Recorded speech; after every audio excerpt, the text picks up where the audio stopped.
Oke, gas. Assalamualaikum warahmatullahi wabarakatuh. Perkenalkan kami dari kelompok 7. Anggota dari kelompok 7 yaitu ada saya sendiri Muhammad Iqbal Fajar Rahman dengan NIM F441211006 dan ada teman saya Abdul Gawi dengan NIM F441211005. Mungkin kita langsung saja ke poin pokok pembahasannya. Waktu puncak penggunaan sepeda. Dalam analisis ini, data diolah untuk menentukan waktu puncak penggunaan sepeda berdasarkan hari dan jam. Hasil analisis ditampilkan dalam bentuk heat map yang menggambarkan intensitas penggunaan sepeda. Metode yang kita pakai untuk program ini menganalisis data penggunaan sepeda dari file CSV, fokus pada waktu dan hari penggunanya. Pertama, mengonversi kolom waktu menjadi format date time, lalu mengekstrak jam dari hari dan hari dalam seminggu. Program ini menentukan apakah hari tersebut termasuk weekday atau weekend dan menghitung frekuensi penggunaan sepeda berdasarkan jam dan status hari. Waktu puncak penggunaan sepeda juga diidentifikasi dan ditampilkan. Selain itu terdapat visualisasi berupa bar chart dan heat map untuk menunjukkan pola penggunaan sepeda, memudahkan pemahaman tren penggunaan sepeda. Dan adapun isi program yang kami gunakan di Jupyter Notebook adalah sebagai berikut. Eh, Kemudian hasil dari program yang kami jalankan di Jupyter Notebook berupa visualisasi menunjukkan bahwa waktu puncak penggunaan sepeda adalah Terkait waktu puncak penggunaan sepeda dalam waktu 8 jam, khususnya weekday, dengan 4.717 perjalanan penggunaan sepeda berdasarkan jam hari, yang dimana 0 sama dengan weekday, 1 sama dengan weekend. Jadi sini ada total 23 jam yang dimulai dari 173 per 170, khususnya di kondisi waktu kosong, sampai di waktu 23 ini menghasilkan range 450 sampai 203. 450 ini maksudnya pada posisi weekday, dan pada saat weekend itu 203 perjalanan. Jadi penggunaan sepeda berdasarkan hari atau weekend, weekday ini sama dengan 35.532 perjalanan, sedangkan weekend ini 10.698 perjalanan. Jadi mungkin di sini kita bisa lihat terkait penggunaan sepeda berdasarkan jam, yang dimana untuk total rata-ratanya itu berada di range 5.000 jumlah perjalanan, dan yang paling rendah itu berada di bawah 1.000 perjalanan. Ya mungkin bisa di scroll lagi ke bawah. Scroll. Ya mungkin terkait heat map penggunaan sepeda berdasarkan jam dan hari, weekday versus weekend, di mana di sini untuk rata-rata penggunaan sepeda terbanyak itu berada di posisi weekday atau jam kosong. Mungkin selanjutnya. lanjut ke permasalahan berikutnya, nomor 2. Di sini masalahnya adalah perbandingan penggunaan sepeda antara subscriber dan customer. Analisis ini menunjukkan perbandingan jumlah perjalanan antara pengguna berlangganan dan pengguna kasual. Perbandingan antara pengguna yang berlangganan dan pengguna kasual memberikan wawasan tentang pola penggunaan. Informasi ini penting untuk strategi pemasaran dan pengembangan produk. Metode, data dikelompokkan berdasarkan jenis pengguna dan dihitung frekuensinya. Hasilnya divisualisasikan dengan grafik batang untuk menunjukkan perbandingan yang jelas. Program Python ini membaca data penggunaan sepeda dari URL, memeriksa keberadaan kolom user type, dan menghitung jumlah penggunaan berdasarkan kategori pengguna, subscriber, dan customer. Jika kolom ada, hasil penggunaan dicetak, dan program membandingkan frekuensi penggunaan kedua kategori tersebut. Visualisasi menggunakan seaborn untuk membuat bar plot, namun terdapat masalah identasi dan penanganan kesalahan yang perlu diperbaiki untuk memastikan eksekusi yang benar dengan beberapa perbaikan. Program akan lebih robust dan fungsional. Adapun isi program, teman-teman bisa lihat. Kemudian hasil dari program tersebut berupa visualisasi eh, dapat dilihat bahwa jumlah penggunaan sepeda berdasarkan user type, subscriber berjumlah 40.081, customer 6.149. Mungkin Saudara Gawi bisa bantu jelaskan. Jadi untuk penggunaan perbandingan penggunaan sepeda berdasarkan tipe pengguna itu lebih didominasi oleh pengguna Subscriber. subscriber. Mungkin Eh, Lanjut ke permasalahan yang ketiga, hubungan antara jenis kelamin dan stasiun pengguna. Menganalisis hubungan antara jenis kelamin pengguna dan stasiun yang digunakan dapat membantu memahami preferensi pengguna.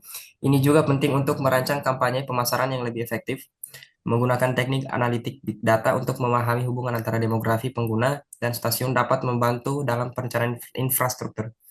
Kemudian, data dikelompokkan berdasarkan jenis kelamin dan stasiun. Kemudian dihitung frekuensi perjalanannya, hasilnya divisualisasikan menggunakan diagram batang bertumpuk. Program Python ini membaca data penggunaan sepeda dari URL, menghitung jumlah pengguna berdasarkan gender, menggunakan value count, dan menampilkan hasilnya. Kemudian program membuat visualisasi dalam bentuk bar plot untuk menunjukkan distribusi jumlah pengguna berdasarkan jenis kelamin dengan pengaturan ukuran grafik, warna, dan grid untuk keterbacaan yang lebih baik. Namun program perlu penanganan untuk memastikan kolom gender ada dan data frame tidak kosong. Adapun isi program yang kami gunakan yaitu dapat dilihat pada share screen berikut. Isi programnya sangat singkat, kemudian hasil dari programnya berupa visualisasi dapat teman-teman lihat, dan saudara Gawi boleh bantu jelaskan mengenai hasil visualisasi. Terkait hasil visualisasi yang kami peroleh, yang dimana di sini ada beberapa tipe gender. Yang pertama itu angka 1, yaitu yang dihasilkan 31.921 jenis kelamin. Yang kedua 10.856. Yang ketiga itu dalam posisi 0 sama dengan 3.453. Dari jumlah pengguna berdasarkan jenis kelamin ini, maka jumlah pengguna yang paling banyak dihasilkan itu ada 31.921 dan yang paling sedikit itu ada 3.453. Oke, kemudian lanjut ke masalah yang keempat, distribusi perjalanan berdasarkan waktu. Distribusi perjalanan berdasarkan waktu memberikan gambaran kapan pengguna cenderung memulai dan mengakhiri perjalanan. Data ini dapat digunakan untuk mengoptimalkan jadwal pemeliharaan dan penempatan sepeda. Analisis distribusi waktu perjalanan penting untuk memahami kapan pengguna paling aktif, yang dapat dioptimalkan untuk pengelolaan armada dan pemasaran. Kami mengekstrak jam dari kolom start time dan stop time, lalu memvisualisasikan frekuensi perjalanan pada jam tersebut menggunakan histogram. Jam mulai dan selesai perjalanan diekstraksi untuk dianalisis menggunakan histogram. Memberikan gambaran jelas tentang waktu puncak, program Python ini membaca data perjalanan sepeda dari URL dan mengonversi kolom waktu mulai dan selesai menjadi formatted time. Selanjutnya, program mengekstrak jam dari waktu tersebut dan menghitung distribusi jumlah perjalanan berdasarkan jam mulai dan selesai. Distribusi tersebut divisualisasikan dalam grafik batang dengan warna yang berbeda untuk jam mulai dan selesai. Program juga mencetak jam paling ramai untuk memulai dan mengakhiri perjalanan. Namun perlu penanganan untuk memastikan data tidak kosong dan kolom waktu ada agar program lebih robust. Kemudian isi program dapat teman-teman lihat.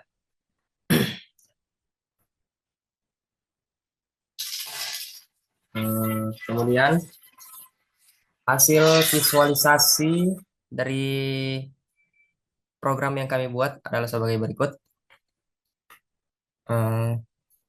Untuk waktu paling ramai untuk memulai perjalanan sama dengan jam 8. Waktu paling ramai untuk mengakhiri perjalanan juga jam 8. Saudara Gawi, boleh bantu jelaskan? Untuk waktu paling ramai untuk memulai perjalanan itu di pukul 8.00 dan waktu paling ramai untuk mengakhiri perjalanan ini di waktu pukul 8.00. Mungkin untuk jam mulanya ini kita analogikan itu pada saat pagi hari, dan untuk waktu mengakhiri perjalanan ini pada malam hari. Jadi untuk memulai perjalanan itu, untuk posisi paling ramai itu pada saat posisi di pukul 8.00 yang range-nya itu di atas 5.000 jumlah perjalanan, dan yang paling kecil jumlah perjalanannya itu ada di posisi pukul 2 atau di range pukul 2 sampai pukul 4.00. Dan untuk nilai rata-ratanya itu ada di pukul 12.00. Mungkin seperti itu yang bisa saya jelaskan. Kemudian lanjut ke masalah yang terakhir, durasi perjalanan berdasarkan tipe sepeda. Analisis ini menunjukkan perbedaan rata-rata durasi perjalanan berdasarkan tipe sepeda. Menganalisis durasi perjalanan berdasarkan tipe sepeda dapat membantu dalam memahami preferensi pengguna dan jenis perjalanan yang dilakukan. Kemudian data dikelompokkan berdasarkan tipe sepeda dan rata-rata durasi perjalanan dihitung. Hasilnya divisualisasikan dengan grafik batang. Program Python ini membaca data perjalanan sepeda dari URL dan memberi keberadaan kolom bike ID dan trip duration. Setelah memvalidasi kolom, program mengklasifikasikan durasi perjalanan ke dalam kategori short, medium, dan long. Jumlah perjalanan per kategori dihitung untuk setiap sepeda dan divisualisasikan dalam grafik batang menggunakan Seaborn. Program juga mencetak 5 baris pertama dan nama kolom dari data frame. Namun perlu penanganan untuk memastikan data frame tidak kosong dan memperbaiki identasi pada blok else. Kemudian isi program dapat teman-teman lihat.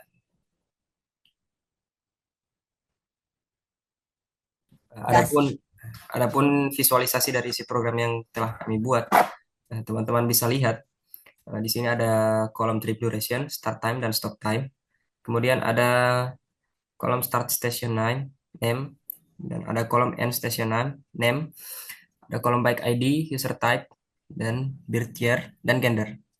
Adapun kesimpulan dari studi kasus yang kami teliti, berdasarkan analisis yang dilakukan dalam penelitian ini dapat disimpulkan bahwa big data memiliki peran yang sangat signifikan dalam memahami dan meningkatkan penggunaan sepeda di layanan penyewaan. Adapun presentasi yang telah kami paparkan sebagai berikut. Kami mengucapkan terima kasih dan ditutup dengan wassalamualaikum warahmatullahi wabarakatuh.